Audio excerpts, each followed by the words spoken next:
오늘 우리에게 주신 하나님 말씀은 고린도 후서 11장 16절에서 33절까지의 말씀입니다. 오늘 우리에게 주신 하나님 말씀은 고린도 후서 11장 16절에서 33절까지의 말씀입니다. 다 찾으신 줄로 알고 제가 봉독해 드리도록 하겠습니다. 내가 다시 말하노니 누구든지 나를 어리석은 자로 여기지 말라. 만일 그러하더라도 내가 조금 자랑할 수 있도록 어리석은 자로 받으라. 내가 말하는 것은 주를 따라하는 말이 아니요 오직 어리석은 자와 같이 기탄 없이 자랑하노라. 여러 사람이 육신을 따라 자랑하니 나도 자랑하겠노라. 너희는 지혜로운 자로서 어리석은 자들을 기쁘게 용납하는구나. 누가 너희를 종으로 삼거나 잡아먹거나 빼앗거나 스스로 높이거나 뺨을 칠지라도 너희가 용납하는도다. 나는 우리가 약한 것 같이 욕되게 말하노라. 그러나 누가 무슨 일에 담대하면 어리석은 말이나마 나도 담대하리라. 그들이 히브리인이냐 나도 그러하며 그들이 이스라엘인이냐 나도 그러하며 그들이 아브라함의 후손이냐 나도 그러하며 그들이 그리스도의 일꾼이냐 정신없는 말을 하거니와 나는 더욱 그러하도다. 내가 수고를 넘치도록 하고 옥에 갇히기도 더 많이 하고 매도 수없이 맞고 여러 번 죽을 뻔하였으니 유대인들에게 40에서 하나 감한 매를 5번 맞았으며 3번 태장으로 맞고 1번 돌로 맞고 3번 파선하고 일주야를 깊은 바다에서 지냈으며 여러 번 여행하면서 강의 위험과 강도의 위험과 동족의 위험과 이방인의 위험과 시내의 위험과 광야의 위험과 바다의 위험과 거짓 형제 중의 위험을 당하고 또 수고하며 애쓰고 여러 번 자지 못하고 줄이며 목마르고 여러 번 굶고 춥고 헐벗었노라. 이 외의 일은 고사하고 아직도 날마다 내 속에 눌리는 일이 있으니 곧 모든 교회를 위하여 염려하는 것이라. 누가 약하면 내가 약하지 아니하며 누가 실족하게 되면 내가 애타지 아니하더냐. 내가 부득불 자랑할진대 내가 약한 것을 자랑하리라.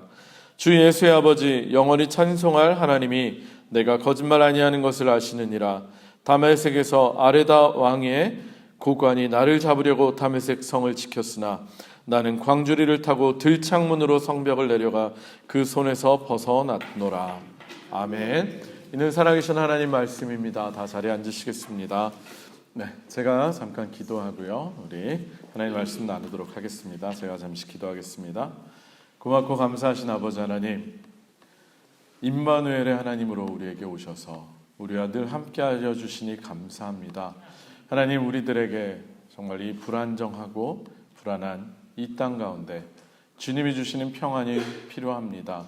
하나님, 우리들 주님 안에 있음으로 인해서 우리가 어디에 있든지 평안할 수 있도록 도와주시고 하나님의 손으로 우리를 붙잡아 주시옵소서. 이 시간에도 부족한 종 아버지 말씀 전하고자 합니다. 우리들 말씀 나눌 때 우리들에게 도전이 되게 하시고 은혜가 되게 하여 주시옵소서. 예수 그리스도의 이름으로 간절히 기도합니다. 아멘. 할렐루야. 할렐루야. 마이크 잘 들리시나요? 네, 감사합니다. 오늘도 주님 앞에 나와서 예배드리시는 여러분들을 주님의 이름으로 환영합니다. 오늘도 말씀을 통해서 하나님의 음성을 들으시고 또 깨닫고 결단하시는 귀한 시간이 되시기를 주님의 이름으로 축원합니다. 오늘은 좀 이 인사의 의미가 조금 특별할 것 같습니다. 여러분 지난 한 주간 안녕들 하셨습니까?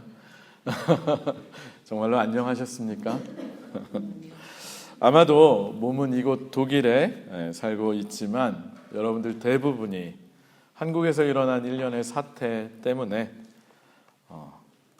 매우 놀라고 또 당혹스러워서 또 그리고 염려가 또 걱정이 많이 되어서 지난 일주일을 어떻게 보내셨는지 모르게 아마 보내셨을 것입니다.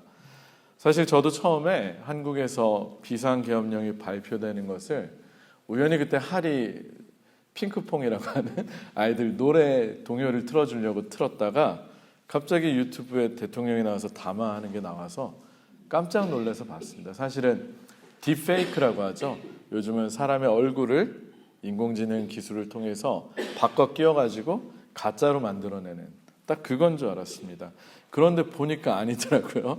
진짜라서 정말 심각해서 계속해서 유튜브를 통해서 보게 되었는데 한국에서 일어나는 일이 참 많이 우려가 되고 근심, 걱정이 되었던 그런 날들이었습니다.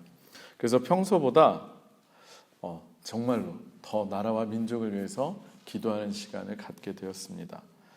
저는 사실 예배 시간을 통해서 정치적인 이야기나 또 어떤 특정 정파나 정당을 지지하는 그런 이야기를 하고 싶지는 않습니다.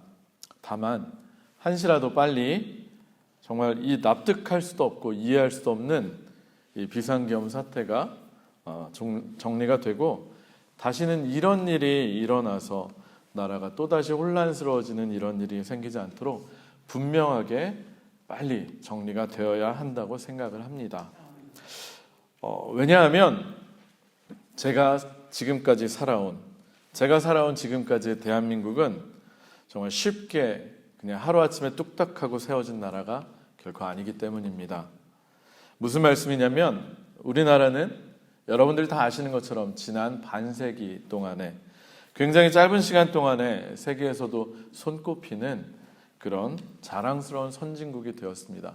아마 이거 독일에 오래 사신 분들은 예전에 왔을 때 내가 한국에서 왔습니다라고 할 때 그 반응들과 요즘 한국 사람입니다라고 할 때 반응이 정말 다른 걸 느끼실 거예요. 요즘 어디를 가나 아파트 젊은이들 어느 학교를 가도 어린 아이들이 다 한국 노래를 흥얼거리고 있고요. 한국 K문화, K팝 어디 가나 한국 사람이라 그러면 다 인정하고 엄지척을 합니다. 그리고 정말 이것은 나라가 경제 10위 대국이라고 하는데 비단 경제적인 것뿐만이 아니라 민주주의에 있어서도 그렇다라고 저는 생각을 합니다.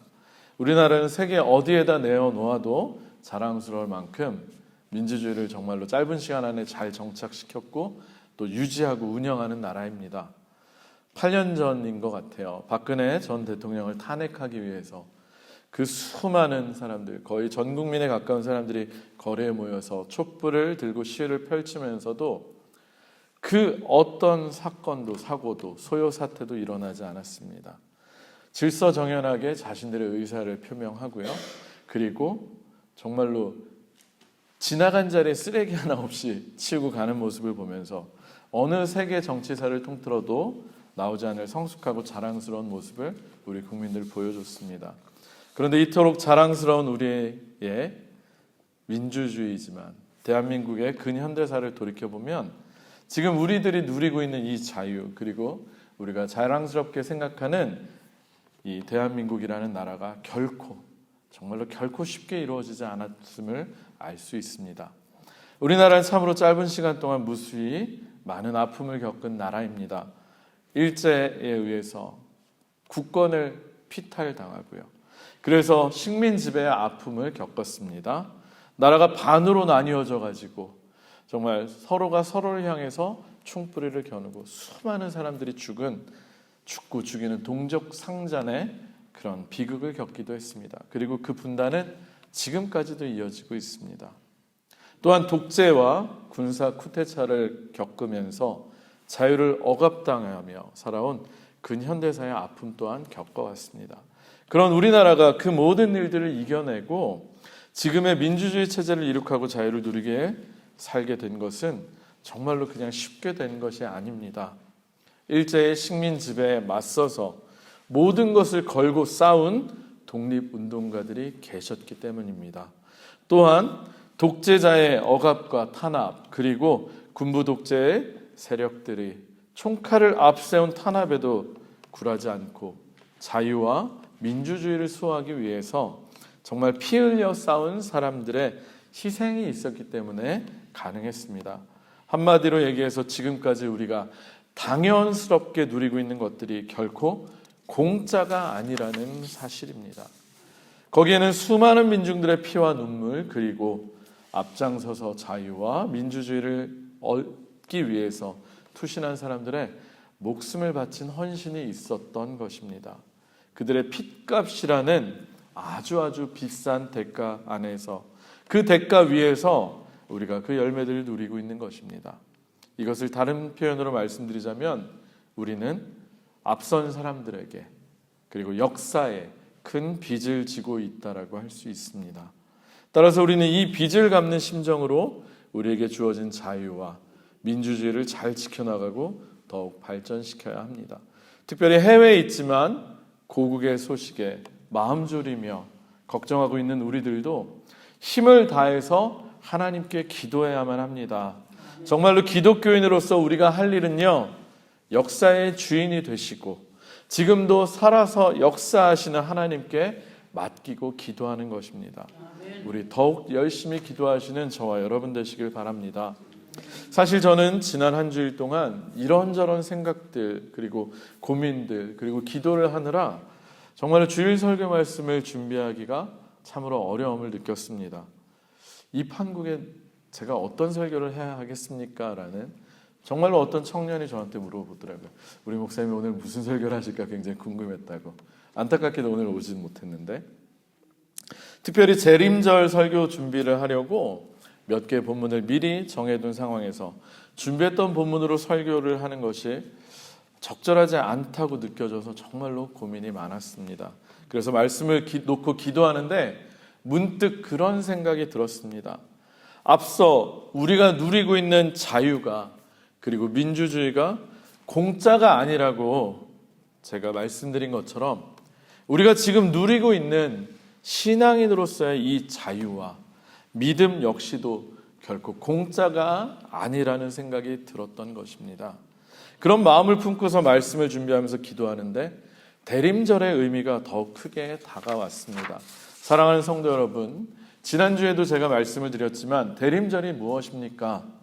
우리가 죄악 가운데서 신음하고 죽어가고 있는 것을 구원하시려고 죄의 종노릇하는 우리들에게 자유함을 주시고 또 하나님의 자녀로 삼아주시기 위해서 예수 그리스도께서 이 땅에 오심을 기념하고 기다리는 절기가 바로 대림절입니다.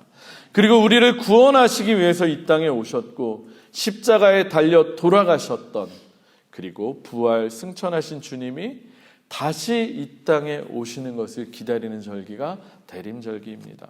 그렇다고 한다면 우리는 정말로 이 대림절 기간을 통해서 가장 먼저 무엇을 알아야만 하겠습니까? 네, 지금 우리가 누리고 있는 이 구원받은 자로서의 삶이 결코 공짜가 아님을 깨달아 알고 똑똑히 기억해야만 합니다. 먼저는 하나님의 아들이신 예수 그리스도께서 하늘 보좌를 버리시고 이 땅 위에 오셔서 자신의 목숨을 우리를 위해서 바치셨기에 우리가 구원을 받을 수 있었음을 더욱 깊이 묵상하고 감사해야만 한다는 것입니다. 여러분들 정말로 이거 믿고 계십니까? 이거 정말로 감사하고 계십니까? 신앙생활 오래되시면서 점점 이거 희석되고 있지 않으십니까? 예수 그리스도께서 십자가에서 흘리신 피가 아니었다면요, 우리는 그저 죄악 가운데 죽을 수밖에 없는 그런 죄인들일 뿐입니다. 그런 우리를 위해서 하나님의 아들이신 예수님께서 대속의 죽음을 죽으시고 피를 흘려주셨습니다. 우리는 정말로 그 십자가, 그 사랑에 감사해야만 합니다. 그리고 그 주님이 우리에게 베풀어 주신 구원의 기쁜 소식을 지금의 우리들에게까지 전달하기 위해서 애쓰고 수고한 수많은 믿음의 선배들에게 감사를 해야만 합니다. 앞서 제가 우리나라의 자유와 민주주의를 위해서도 수많은 사람들이 피와 땀을 흘렸다고 말씀을 드렸는데요, 우리에게 복음이 전해지기까지는 더욱더 많은 사람들의 피와 땀과 헌신이 있었습니다. 그야말로 우리는 정말 무엇보다도 예수 그리스도의 피, 그리고 그 피를 우리들에게 전해주기 위해서 믿음의 선배들이 흘린 피를 통해서, 그 열매들을 통해서 구원함과 자유함을 누리고 있다는 것입니다. 오늘 우리가 함께 읽은 본문이요, 그 믿음의 선배 중에서 어쩌면 대표적인 사람이라고 할 수 있는 바울이 자신의 삶에 대해서 기록한 이야기입니다.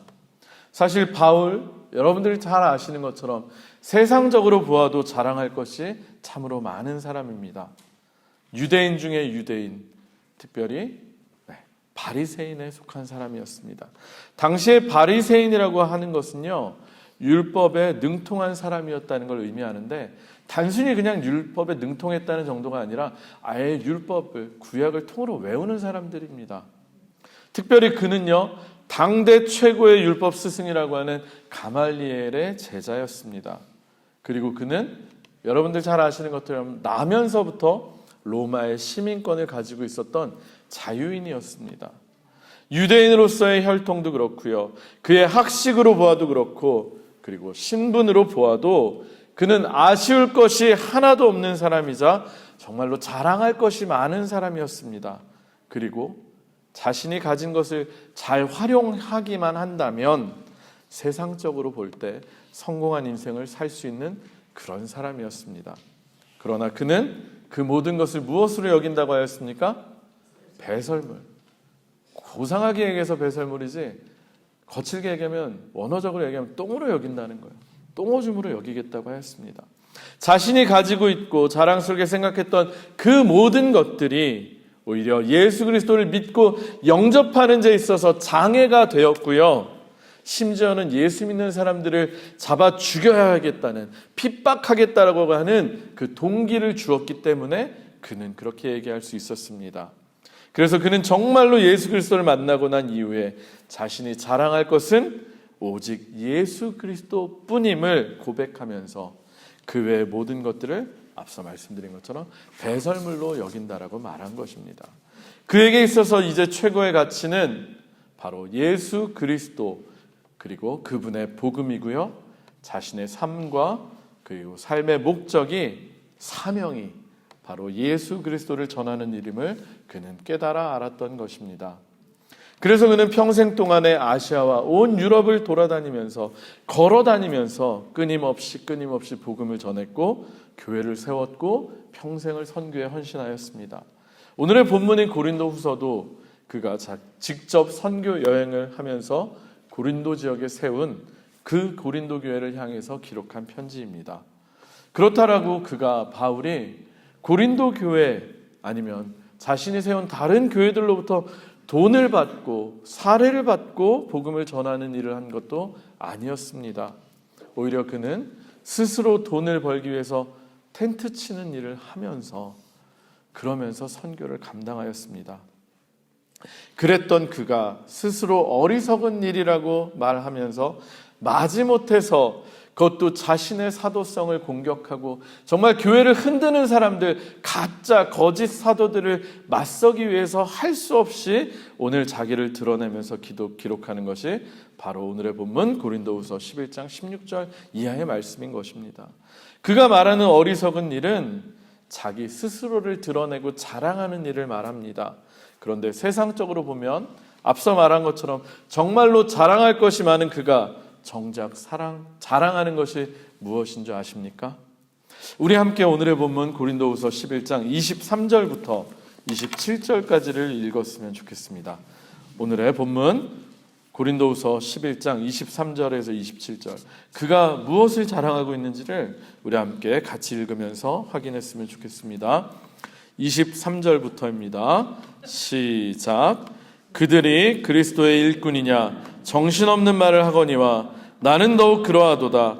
내가 수고를 넘치도록 하고 옥에 갇히기도 더 많이 하고 매도 수없이 맞고 여러 번 죽을 뻔하였으니 유대인들에게 40에서 하나 감한 매를 5번 맞았으며 3번 태장으로 맞고 1번 돌로 맞고 3번 파손하고 1주야를 깊은 바다에서 지냈으며 여러 번 여행하면서 강의 위험과 강도의 위험과 동족의 위험과 이방인의 위험과 시내의 위험과 광야의 위험과 바다의 위험과 거짓 형제 중의 위험을 당하고 또 수고하고 애쓰며 여러 번 자지 못하고 줄이며 목마르고 여러 번 굶고 춥고 헐벗었노라.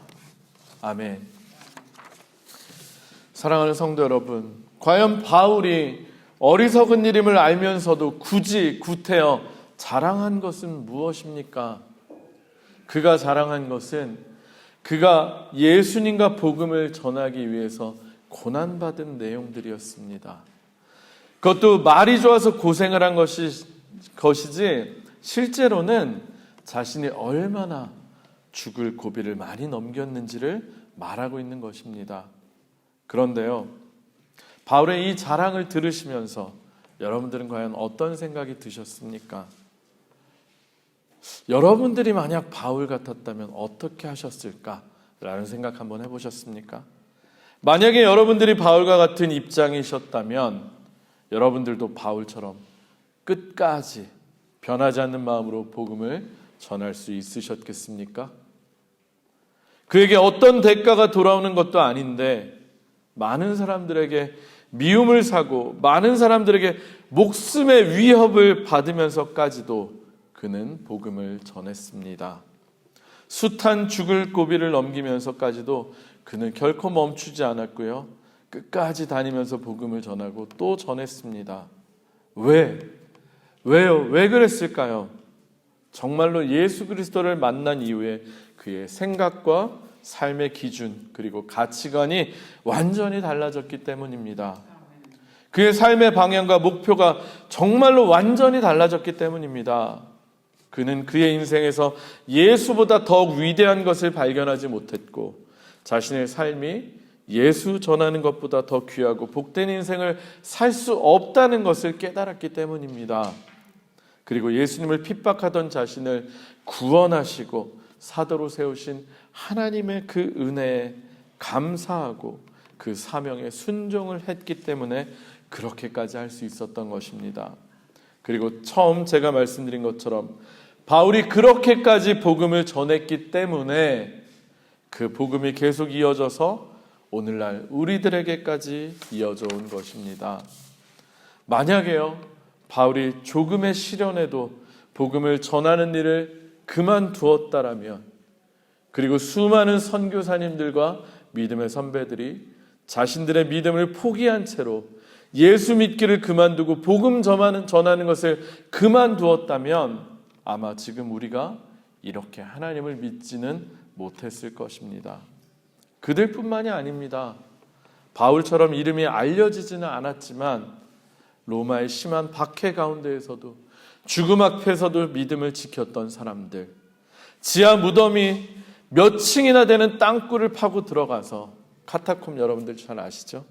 신앙을 지키며 살아온 사람들, 예수 믿으면 죽인다라고 하는 그 극심한 박해 가운데에서도 순교를 하면서까지도 믿음을 지켜온 수많은 믿음의 선배들이 흘린 피가 오늘날 우리들에게까지 복음을 전달해 준 것입니다.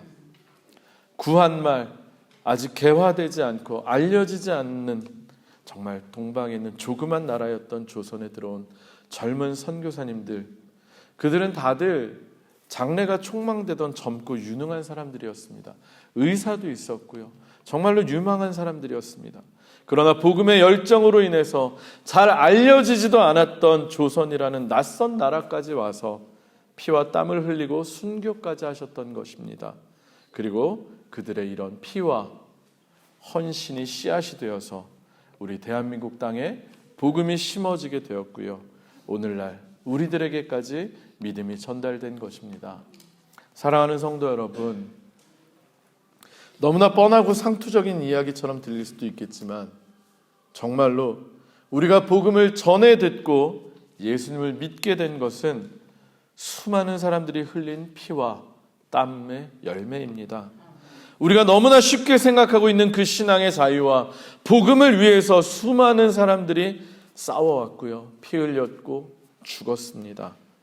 우리는 지금 편하게 예수를 믿지만 사실은 우리 모두가 다 그들에게 큰 빚을 지고 있는 것입니다.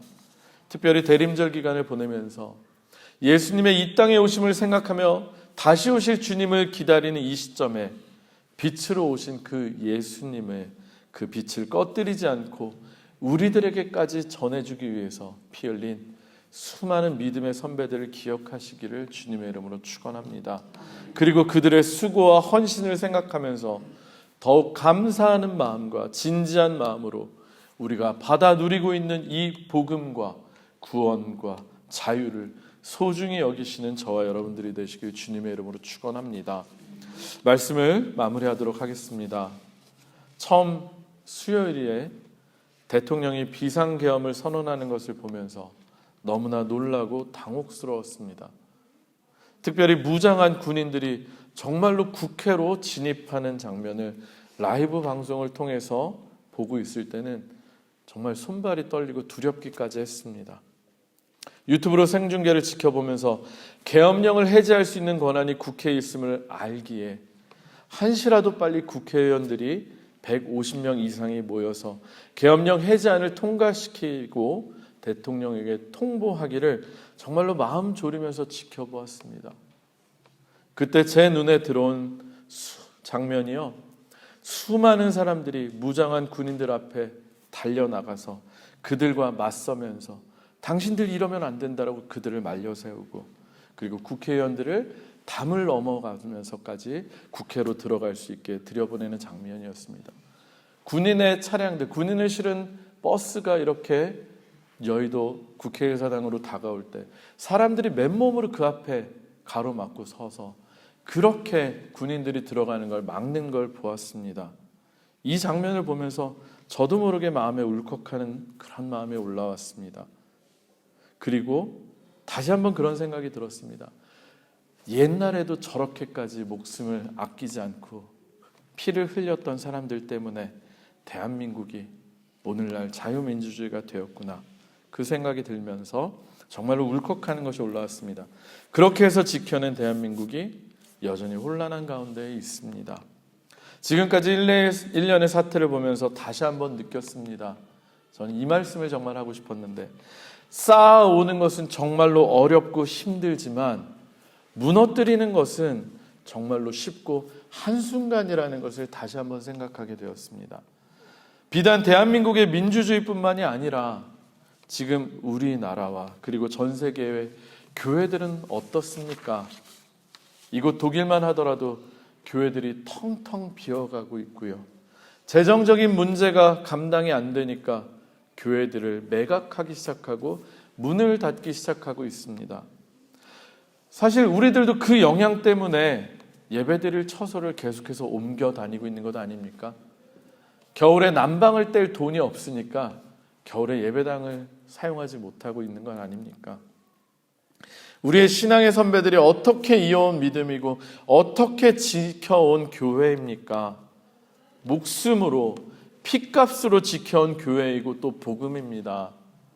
그러나 교회도, 신앙도 무너지는 것은 어쩌면 정말로 한순간입니다. 물론 저는 하나님께서 지키고 계시리라 믿습니다. 그래서 교회도 복음도 결코 완전히 무너지지 않으리라고 믿습니다. 특별히 대림절 기간을 보내면서 우리들이 그동안 어떻게 여러분들께서 신앙생활을 해왔는지를 한번 돌이켜보시는 시간이 되시기를 주님의 이름으로 부탁드립니다. 긴 세월 동안 얼마나 큰 빚을 지고 얻게 된 구원이고 복음인데, 우리가 어떻게 예수를 믿게 되었는데 우리의 지금의 신앙생활하는 모습은 어떻습니까? 얼마나 쉽게 생각하고 대충 편하게 내 편의대로 믿고 있습니까? 또 그 소중한 복음이 우리 대에서 더 이상 전달이 되지 않고 끊어지게 될 위기에 처하고 있는데 우리는 과연 무엇을 하고 있습니까? 특별히 대림절을 보내며 우리들이 얼마나 큰 빚을 지고 있는 사람들인지를 생각하시면서 더욱 진지하고 열심 있게 믿음 생활을 하시는 저와 여러분들이 되시기를 주님의 이름으로 축원합니다.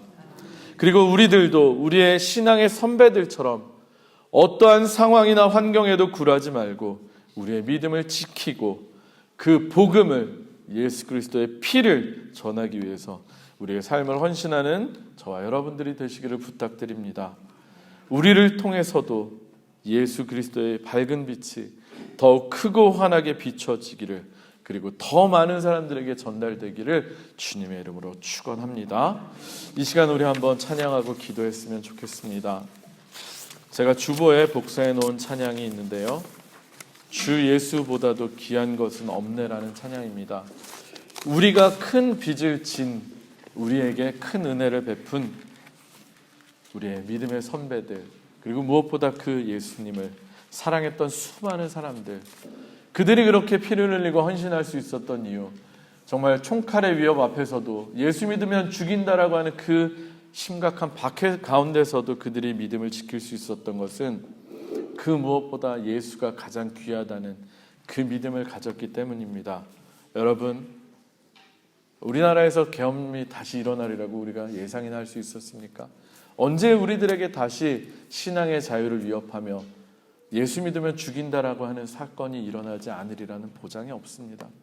우리들 정말로 예수 그리스도를 가장 귀하게 여기고 그 은혜를 생각하고 그 주님을 사랑한다라고 고백할 수 있는 저와 여러분 되시기 바랍니다. 그리고 그 복음을 우리도 전할 수 있는 우리가 되기 원합니다. 우리 마지막으로 한번 찬양하겠습니다.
기도하기 바랍니다. 여러분 정말로 예수보다 더 귀한 것이 없다는 이 찬양의 고백이 여러분 한 점 부끄럼 없이 하나님 앞에 할 수 있는 고백이 되고 계십니까? 여러분 이 찬양의 고백 가사를 보시면요, 유혹과 핍박이 몰려와도 주 섬기는 내 맘 변치 않는다고 했는데, 과연 정말로 우리에게 예수 믿으면 우리의 목숨을 걷어가겠다라고, 우리에게 큰 위해를 가하겠다고, 바울처럼 실제로 핍박을 받는다고 한다면 그래도 여러분들 예수 끝까지 포기하지 않고 믿겠습니까? 그래도 그 예수 전하실 수 있겠습니까? 우리가 지금 이렇게 편하게 앉아서 예배드리고 구원받은 사람이라고 마음껏 예배드릴 수 있는 그 이유는 바로 그 모진 고난에도 핍박에도 그 환난에도 예수 그리스도의 복음을 우리에게까지 전달해준 믿음의 선배들이 있었기 때문입니다. 그리고 무엇보다도 가장 기본적으로 돌아가면 하늘 보좌 영광 다 버리고 낮고 천한 이 땅 가운데 연약한 인간의 몸으로 오셔서 우리를 위해서 자신의 몸을 찢어내어 주신, 피 흘려 주신 그 주님이 계셨기 때문입니다. 여러분, 우리들 너무나 편하게 신앙생활하고 있지 않습니까? 너무나 낭만적으로 신앙생활하고 있지 않습니까? 하나님 보시기에 우리의 믿음이 정말로 진짜 믿음이 되기 원합니다. 우리 시간에 한번 같이 기도하기 원합니다. 하나님, 우리들 복음의 빚진 자로서 우리들도 정말 바울처럼 예수 그리스도 외에는 내가 다른 것들을 배설물처럼 여길 수 있는 그런 믿음을 갖게 해달라고 한번 기도하기 바랍니다. 그리고 정말로 우리들 어떠한 위협과 핍박이 닥쳐와도 우리들 예수 믿는 그만 변치 않는다라고, 언제까지 우리는 주님을 따르고 주님을 전할 것이라는 그 믿음의 결단 우리가 할 수 있도록 주님 힘주시라고 한번 기도하기 원합니다. 같이 기도하겠습니다. 아버지 하나님, 아버지 하나님, 우리들 이 찬양의 고백을 아버지 하나님 정말로 다시금 정말 무거운 마음으로, 하나님 정말로 진지한 마음으로 찬양하며 기도하기 원합니다. 하나님, 우리들 얼마나 예수를 제대로 믿어왔습니까? 우리들 얼마나 예수님에게 올인하는 인생을 살아왔습니까?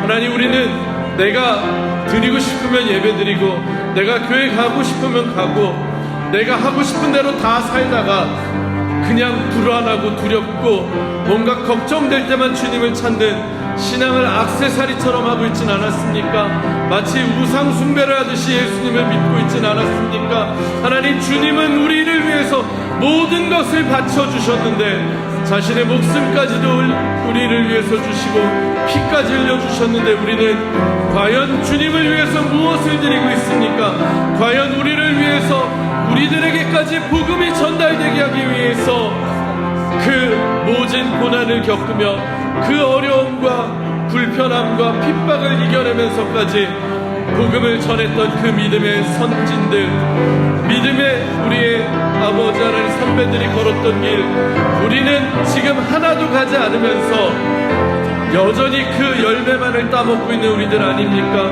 우리 대해서 믿음이 더 이상 전달되지 않고, 우리가 지금 이 사는 시대에 교회가 무너지는 걸 보고 있고, 우리가 사는 이 세상에서 더 이상 예수의 이름이 하나님 능력으로 전달되지 못하고 복음이 하나님 무시당하고 있고 교회가 세상 사람들로부터 조롱받고 있는데 과연 우리가 이러고 있어도 되겠습니까? 하나님, 우리들 다시 한번 기도하기 원합니다. 정말로 다시 우리의 사명을 발견하기 원합니다. 우리의 믿음을 다시 회복하기 원합니다.